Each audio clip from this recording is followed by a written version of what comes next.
Welcome, Doreen. How are you? Fine. We are very happy today. We are very pleased and we feel honored that you are participating in Baba and I's program. Now, could you share with us how you connect with Swami? I'm also very pleased that Swami gave me this opportunity to share my experiences with other Sai devotees. I came to know Swami roughly around 2004. Actually, I was working in KL.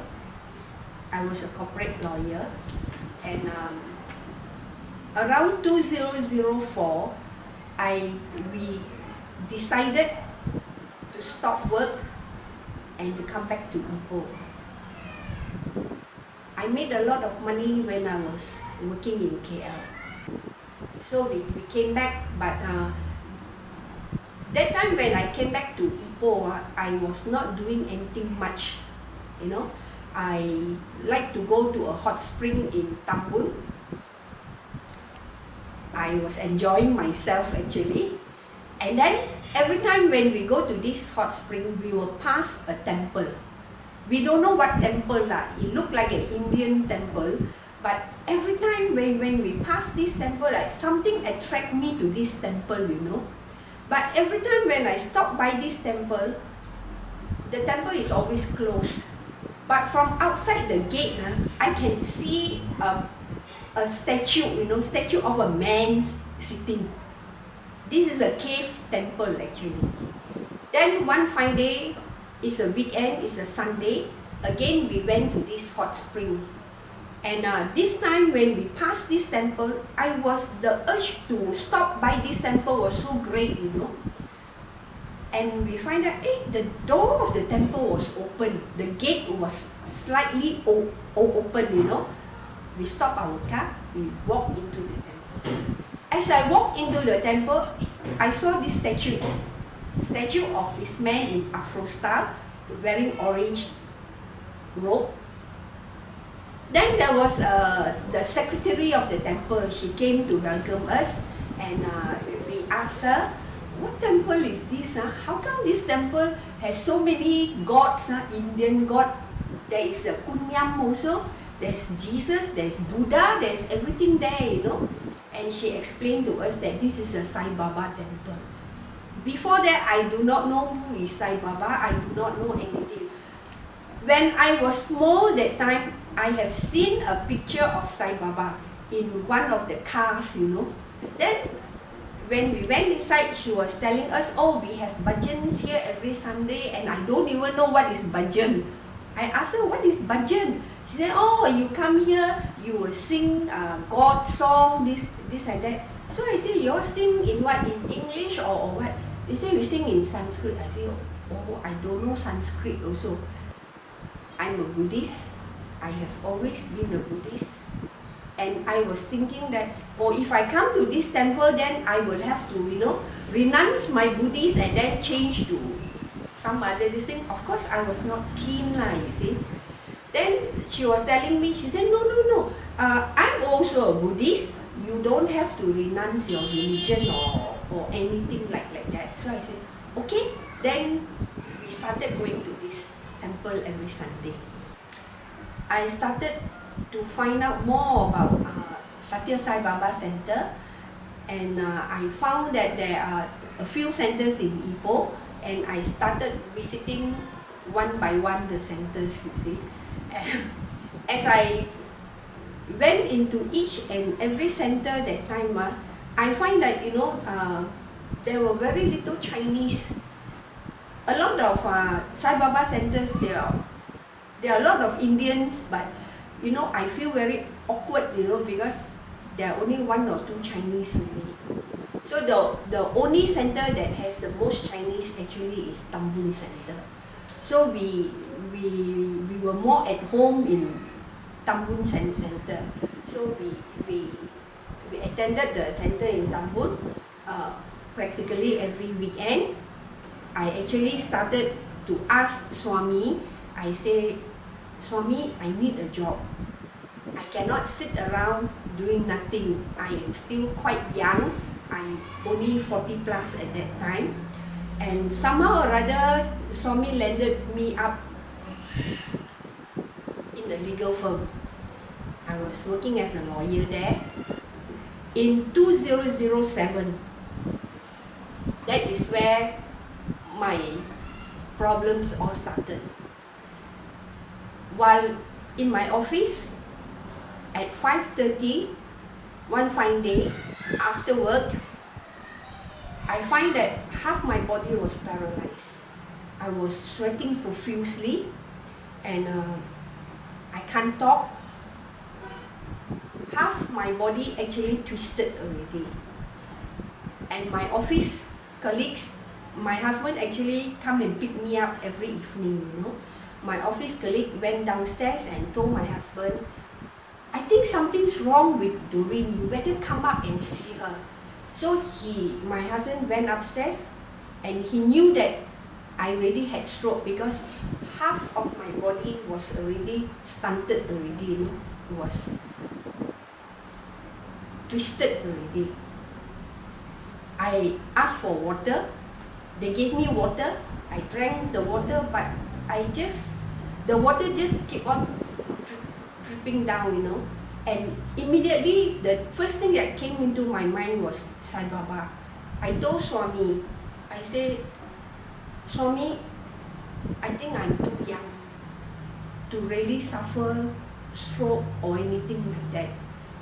What is happening to me? I still have a long way to go. I cannot just be sick now, you know. I was telling Swami that. And then my husband came up. He knew that, you know, I had stroke already. He helped me. I couldn't move. Half of my body was already paralyzed at that time. But he helped me down the stairs and he was contemplating of sending me to General Hospital or sending me to Pantai. Then he decided, he said, no, Pantai is a better option. So he sent me to Pantai Hospital. While waiting for the doctor to attend to me in Pantai, actually my stroke was about 5:30. By the time I reached Pantai, it was around maybe 6:10 or so, you know. And while waiting for the doctor to come, by 7 o'clock or so, I was okay already. Actually, when I was lying down on the bed that time, my body was still twisted, you know. But when the doctor came, the doctor checked me everything. Doctor says, nothing's wrong with me already. He sent me for MRI scanning. Everything was okay. And he tested me again. He asked me some questions. I could answer quite well, you know. And that time while I was lying down, my husband pinched me on my cheek here, you know.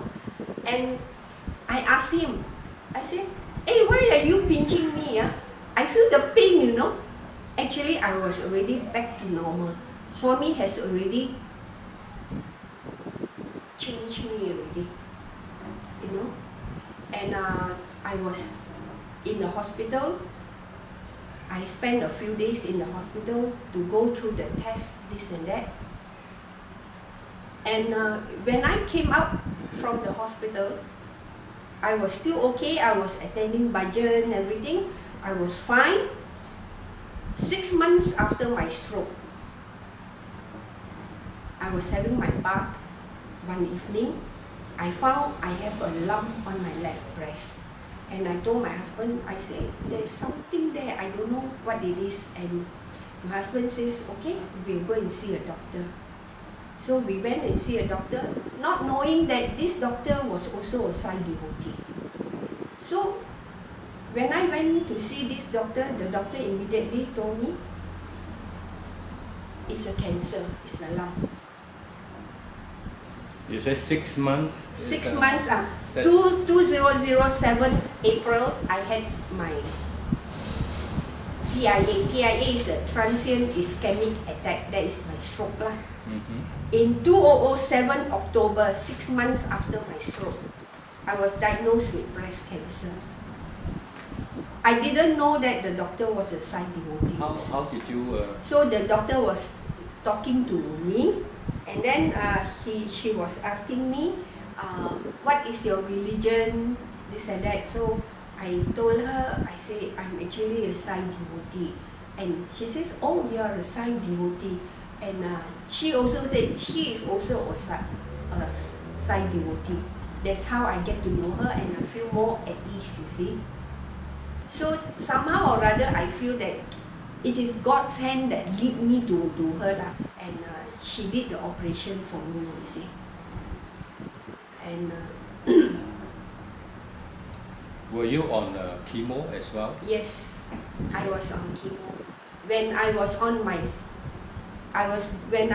about to do my second chemo, that was my first trip to Puttapati. Your very first trip? My very first trip to Started Puttapati, yes.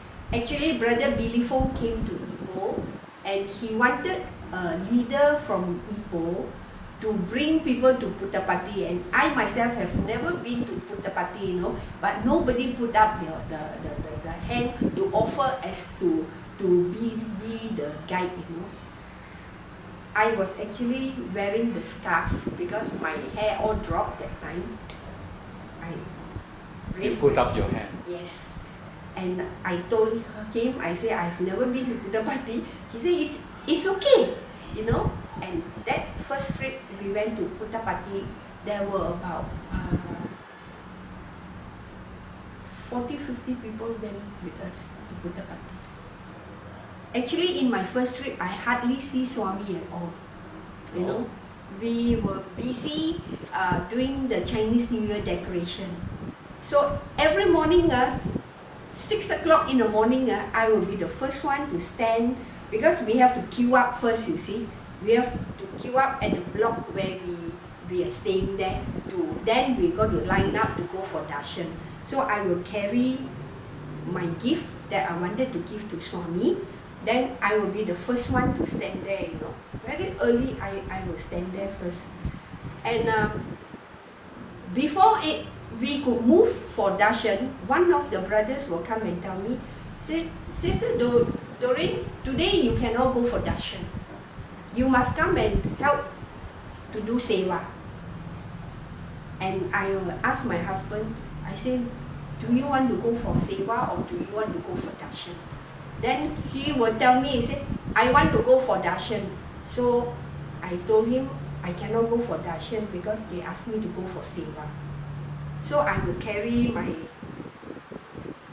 gift to Swami back into my room. Could you show the camera your gift to Swami and explain the significance of the...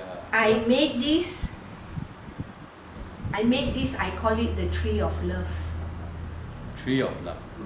I made this for Swami when I was having my cancer. When I was diagnosed with cancer. There are a lot of hearts yes. on the trees. After my operation, I told my husband, we are going to make our trip to Puttapati, and I want to make a gift to give to Swami. It's handmade by you, handmade the whole by thing? Me. Yes, the whole thing is handmade by me. And my husband always tell me, Baba don't need this. Baba is God. He don't need this. I said, no, I want to give him what I made. I said, I only know how to make this. This is my tree of life. This is my tree of love. I want to present to Swami. And I insisted that I want to carry this all the way from here to Puttapati. He had it, we packed it back, everything. We brought it to Puttapati. Every morning, we're supposed to stand for darshan there. We're supposed to go all together, line up, and then walk to Sai Kuwan Hall, you see. 6 o'clock in the morning, I will be the first one to stand there. I will bring this down, I will stand there, waiting to go for darshan. But when we wanted to go for darshan, there will be somebody who come and tell me, Sister Doreen, you cannot go for darshan today. You must come and help to do seva. So I have to choose to forego darshan or to do the seva. I choose to do seva, and I forgo the darshan. Until the final day where the celebration is on, that was the time I went for darshan. You know, and the day before the celebration, I went for darshan. I brought this inside Sai Kuan Hall, you know. They say you cannot bring anything in, but somehow or rather the Sevada allowed me to bring this in to Sai Kuan Hall. I brought it inside there. I was seated in the darshan line. The tears keep on flowing from my eyes. I keep on crying only. I don't know why I cry. The tears just keep on crying only. It just keep on flowing only. Until the Sevada told me, she was actually very angry. Who asked you to bring this in? And I said, I don't know. I just came in. They allowed me to bring it in, and I brought it in. And she said, you leave it here. You take it back into your room first, and then you come for darshan. So I told her, I said, never mind. Is it possible for me to leave it outside here? And she was saying, this is so beautiful. If you leave it outside here, somebody might steal it. So I told her, it's okay if somebody steal it. It's okay. Anyway, I wanted to give it to Swami only. Anybody takes it, it's okay with me. And she allowed me to put it outside, and I went back into the darshan hall. That time when I went back into the darshan hall, she does not allow me to sit with my friends, you know. You said your tear keep flowing down. Did you do a search within yourself to find out why the tear keeps flowing down? Was it because you look at Swami? Was it because you experienced something from Swami that make you keep on crying? I think it is the love that Swami generates. The love, yeah. And then on the day I was supposed to offer this to Swami, because my purpose of bringing this to Puttapati was to offer to Swami, you see. It seems during one of the morning darshan, they called my name to do offering for Swami. But I was not inside Sai Kuan Hall. Because I was doing seva, helping with the decoration the whole night. So the next morning only I came back to sleep. I didn't go for darshan. And they asked me to offer my flower.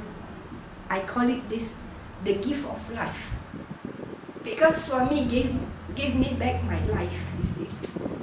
So I missed the chance. I was very angry, you see, that, you know, Swami, I brought this all the way from Malaysia. I wanted to offer to you, and I wasn't given the chance.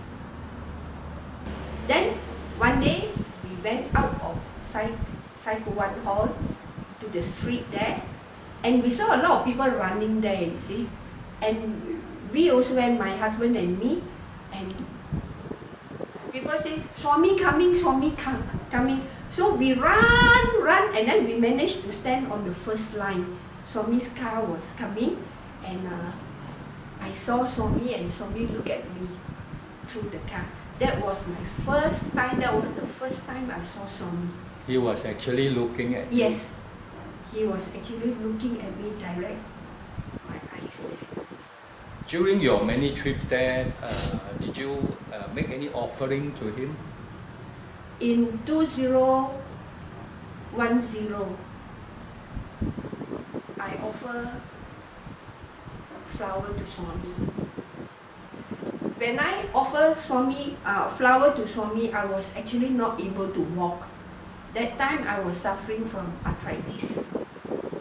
I need somebody to help me to get up when I was seated in Sai Kuan Hall, because my joints were all swollen, you see. And the Sevada will help me up, and I offer the flower to Swami. That time when I offered to Swami, I asked Swami, I said, because I was so near to Swami already, I said, Swami, can I call you Father? And Swami said, yes, yes, yes.